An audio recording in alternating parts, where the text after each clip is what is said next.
नमस्कार मित्रांनो, मी ओम कोडे आणि आपल्या एका नवीन ब्लॉगमध्ये आपलं स्वागत आहे. आज गाडीची चाबी घेतली आणि मी निघालो हिंगोलीकडे. मग काय आलो हिंगोलीत, नाश्ता वगैरे केला, पप्पाला घेतला आणि मग मी आलो शेतीया. खूप दिवसाच्या नंतर शेती आल्यानंतर मी बघितलं की कापूस निघत होता आणि पप्पानी वखरून पण घेतला होता.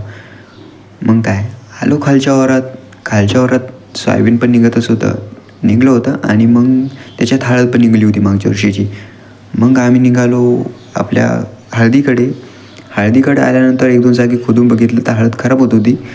मग मी हिंगोलीला आलो. गाडीचं काहीतरी फॉल्ट निघाला होता, ते फॉल्ट बरोबर करून घेतला. मग मी मामाच्या इकडे निघालो.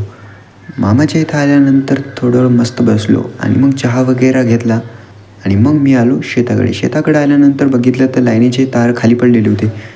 मग आलो आम्ही मामाकडे, तर मामाने आज रेसर मारलं होतं आणि मग आम्ही घराकडे जायचा विचार करू लागलो, पण काय मामा काय जाऊ देत नव्हते.